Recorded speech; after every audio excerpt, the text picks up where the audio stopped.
हर हर महादेव साथियों, आप सभी का अपने चैनल लव यू जिंदगी में तहे दिल से स्वागत है। आप सुन रहे हैं अपनी पसंदीदा कहानी वफा। अब हम करेंगे क्या 87वां भाग। सब कोई के निकल जाने के बाद आदित्य की शादी के जुड़े हुए कई काम बाकी थे। आशुतोष उन कामों को निपटाने लगा और रणविजय ने फिर से ऑफिस संभाल लिया। ईशानी उससे बात करना चाहती थी, इसलिए घर आने के साथ ही सबसे पहले ईशानी ने रणविजय से इस मैटर में बात की। मैं अपने रिश्ते को एक और मौका देना चाहती हूँ।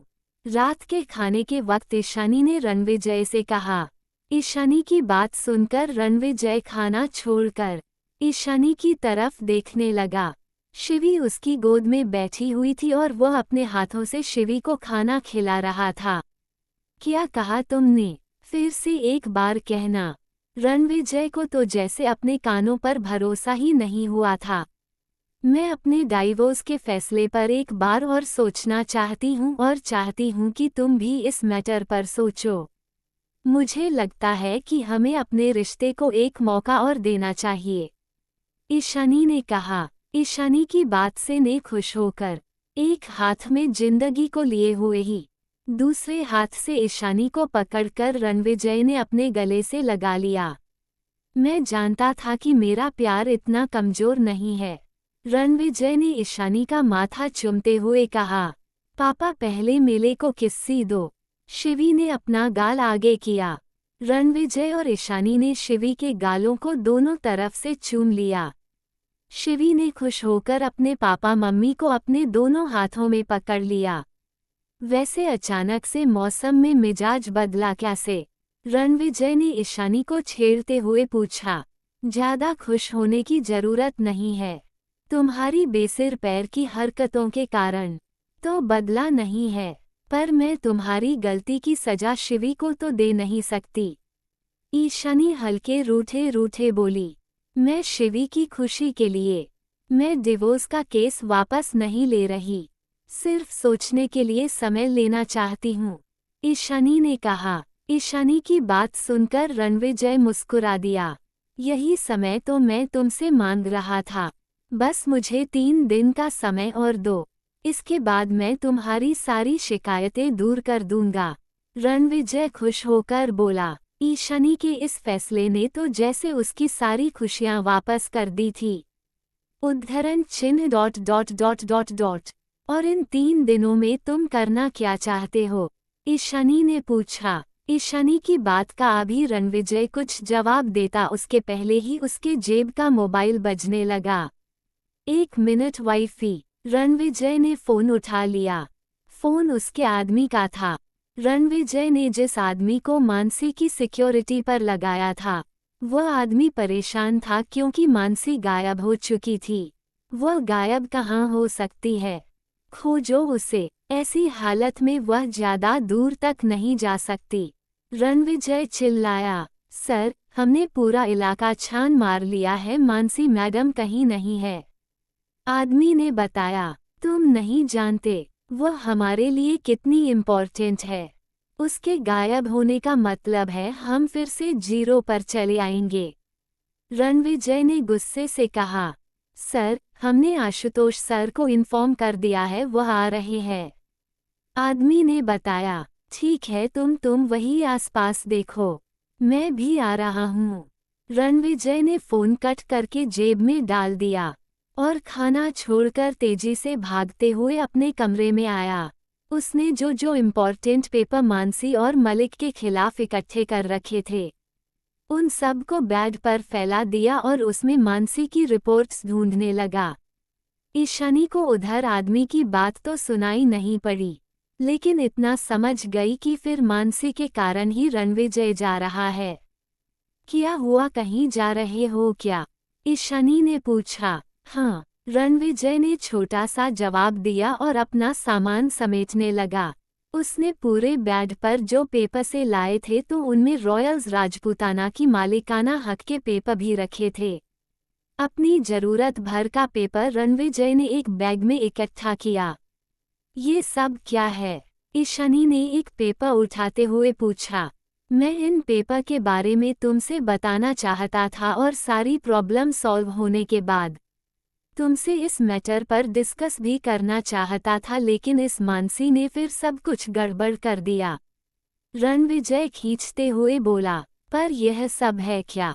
ईशानी ने एक पेपर रणविजय के आगे लहराया, जिसमें कोर्ट के स्टैंप लगे हुए थे। ये सारे प्रॉपर्टी के पेपर हैं। तुम एक बार पढ़ लो, सब कुछ समझ जाओगी और मानसी के रिपोर्ट की फोटोकॉपी में ले जा रहा हूँ। बाकी ओरिजिनल कॉपी भी पढ़ लो। तब तक मैं इस मानसी को ढूंढ कर लाता हूँ। रणविजय ने कहा, पापा, लात हो गई है, ना जाओ। नन्ही सी शिवी ने रणविजय के पैर पकड़ लिए। जाते जाते रणविजय रुक गया। अभी नहीं बेटा, बस थोड़ी देर में ही आता हूँ। रणविजय ने उसे अपनी गोद में उठाकर उसके गालों को चूमते हुए कहा, नहीं पापा, आप मत जाओ, मेरी निनी आ रही है, मुझे सुला दो। जाने क्यों शिवी को ऐसा लग रहा था कि अगर उसने अभी रणविजय को जाने दिया तो फिर उसको वापस नहीं पा सकेगी। बेटा, बहुत जरूरी काम है, तुम तो मेरी प्यारी सी जिंदगी हो ना। मैं बस यूं गया और यूं आया। तब तक तुम मम्मा के साथ सोने की कोशिश करो, और अगर नीनी नहीं भी आएगी तो पापा आएंगे तो फिर तुम्हें जिंदगी जिंदगी सुनाकर सुला देंगे। तब तक तुम कार्टून देखो। रणविजय उसे समझाने की कोशिश कर रहा था, लेकिन कभी भी जिद ना करने वाली जिंदगी आज जिद पर अड़ गई थी। ईशानी, प्लीज तुम तो समझो, थोड़ी देर के लिए इसे संभाल लो, मेरा जाना बहुत जरूरी है। रणविजय ने ईशानी की तरफ मदद के लिए देखा। और नहीं बिगड़ोगे बेटी को, धड़कनों में जिंदगी जिंदगी सुनाते हो तो बैठकर सुनाओ और सुनाकर सुलाओ। ईशानी ने रणविजय को ताना दिया। रणविजय ने मजबूरी में बेचारे जैसा मुंह बनाकर ईशानी की तरफ देखा। ईशानी ने जबरदस्ती रणविजय की गोद से शिवी को ले लिया। रणविजय टेबल पर से गाड़ी की चाबी लेकर तेजी से दरवाजे की तरफ भागा और दरवाजे पर उसने ईशानी और जिंदगी की तरफ फ्लाइंग किस उछलते हुए कहा, मैं जल्दी वापस आऊंगा, तुम दोनों यहीं पर मेरा इंतजार करना। लव यू जिंदगी, love you wifey, bye bye. Ranvijay ने हाथ हिलाया, लेकिन जिंदगी को कुछ सुनाई कहाँ पड़ रहा था। वो बस जोर जोर से रो रही थी, नहीं बेटा नहीं, तुरंत पापा आ जाएंगे बेटा। ईशानी ने किसी तरह से शिवी को बहलाया और बिस्तर पर फैले हुए कागज को समेटने लगी। इन्हीं कागजों में उसे रणविजय के दादाजी की वसीयत की कॉपी भी हाथ लग गई। उसे पढ़ते ही ईशानी हैरान रह गई। इतना ही नहीं, इधर बीच रणधीर जी ने लखनऊ और आगरा में कुछ नई फैक्ट्रियां खरीदी थी। वो सब कुछ उन्होंने इस सानवी सिंह रानावत के नाम से ही खरीदी थी। एक पेपर जिसमें कोर्ट का स्टाम्प लगा हुआ था, वो रणधीर जी की तरफ से कोर्ट में दिया हुआ हलफनामा था, जिसमें उन्होंने वसीयत की शर्तों को पूरी तरह से स्वीकार किया था। पेपर को पढ़ने के बाद साफ पता चल रहा था कि रणधीर सिंह रानावत ने पूरी तरह से उसे रॉयल्स राजपूताना की मालकिन घोषित कर दिया है। उसने तुरंत वकील को फोन किया, मैं अभी आपसे मिलना चाहती हूँ। ठीक है मैडम, आ जाइए। वैसे भी कल आपके केस की फाइनल सुनवाई है, वकील ने खुश होकर बताया। पर अब ईशानी का मूड बदल चुका था। वो रणविजय से तलाक नहीं देना चाहती थी, बल्कि उसके साथ रहना चाहती थी। लेकिन वकील से कुछ भी ना कहते हुए उसने उसे आधे घंटे में आने का कहा और तेजी से सारा काम निपटाने लगी। ईशानी ने सारे के पेपर फोल्ड करके बेड के नीचे वाले लॉकर में सेफ रखे और शिवी को लेकर वकील के दफ्तर की ओर निकल गई। ईशानी जब वकील के ऑफिस के पास पहुंची तो उसे बाहर निशांत मलिक की गाड़ी दिखाई पड़ी। ईशानी को निशांत मलिक से बहुत चिढ़ थी। ये कमीना यहाँ क्या कर रहा है? ईशानी किनारे हो गई और अंदर की बात सुनने लगी। ये केस किसी भी तरह से रुकना नहीं चाहिए और कल इसकी फाइनल सुनवाई हो जानी चाहिए। निशांत मलिक ने वकील से कहा, आप जैसा चाहते हैं वैसा ही होगा सर। रणविजय सर के खिलाफ आपने जितने भी सबूत ईशानी मैडम को दिए थे, उसके अलावा भी ईशानी मैडम ने भी उनके खिलाफ सबूत इकट्ठा की है। ये मैडम पूरे जोर शोर से अपना केस लड़ रहे हैं, और बाकी हम तो हैं ही आग में घी डालने के लिए। किसी भी तरह से यह आग अब बुझने नहीं देंगे। इस आग में रणविजय सर का घर स्वाहा हो ही जाएगा। वकील चापलूसी से बोला, बच्ची की कस्टडी ईशानी को ही मिलनी चाहिए, क्योंकि सारी संपत्ति इस बच्ची के ही नाम है। रणविजय को कुछ हासिल नहीं होना चाहिए, और अगर ऐसा जैसा कि हम चाहते हैं कल फाइनल सुनवाई हो गया, तो तुम्हें मुंह मांगी कीमत मिलेगी। मलिक ने कहा, ऐसा ही होगा सर। वकील ने निशांत मलिक को आश्वस्त किया। अब देखते जाओ रणविजय, मैं तुम्हारे सर पर छत ही क्या, पैरों के नीचे से जमीन भी खींच लूंगा।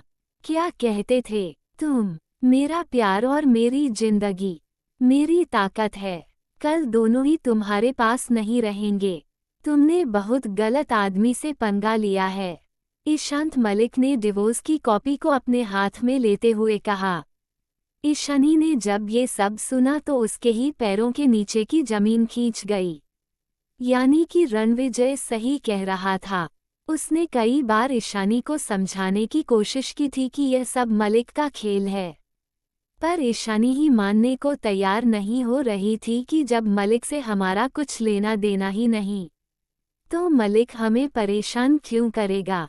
वसीयत पढ़ने के बाद और अभी निशांत मलिक के मुंह से उसकी बातों को सुनने के बाद ईशानी को सब कुछ समझ में आ गया था।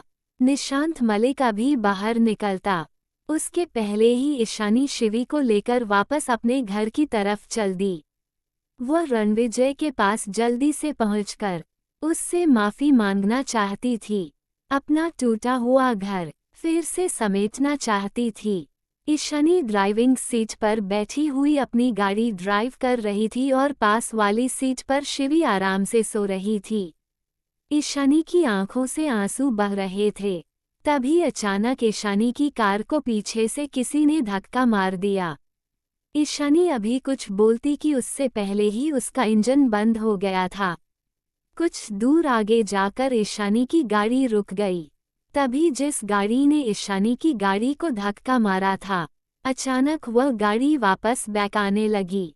ईशानी के दिल ने उसे तुरंत कुछ गलत होने का एहसास दिया। कहीं निशांत मलिक हमारे पीछे तो नहीं लग गया। ईशानी ने तेजी से शिवी को अपनी गोदी में उठाया और दूसरी तरफ का दरवाजा खोलकर अंधेरे में गाड़ी छोड़कर उतर गई। वह गाड़ी जिसने ईशानी की गाड़ी को धक्का मारा था, वह तेज स्पीड में थी।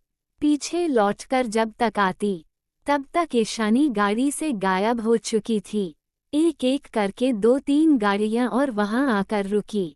झाड़ियों में छिपी हुई ईशानी ने देखा, उसमें निशांत मलिक था और उसके साथ कुछ गुंडे टाइप के उसके आदमी थे। उन्होंने तेजी से ईशानी की गाड़ी की तलाशी ली। सर, गाड़ी में कोई नहीं है, एक ने चिल्लाकर बताया। वह ज्यादा दूर नहीं गई होगी, खोजो उसे, निशांत मलिक चिल्लाया। ईशानी की आंखें हैरत से बड़ी हो गई। हे भगवान, अब क्या करूं? ये तो मेरे पीछे ही लग गए। किसी तरह से अंधेरे का फायदा उठाकर ईशानी ने अपनी गोद में सोई हुई शिवी को चिपकाकर धीरे धीरे वहां से निकलना शुरू किया। वह तेजी से अपने घर पहुंचना चाहती थी। उसे खुद पर गुस्सा आ रहा था, क्यों उसने आज घर से निकलने से पहले ना ही ड्राइवर को लिया और ना ही अपनी सिक्योरिटी को भी इन्फॉर्म किया। फिर अचानक से उसके दिमाग में आया कि ऐसे तो कहीं भी निकलने से पहले पूरी सिक्योरिटी उसके पीछे लग जाती है। आज कोई क्यों नहीं आया? तभी उसे याद आया कि घर के बाहर भी गार्ड के अलावा जो सिक्योरिटी की 2-3 गाड़ियां रहती थी वह नहीं थी। कुछ गलत हो रहा है, या फिर हो चुका है बहुत गलत। ईशानी तेजी से अपने घर की तरफ चल दी।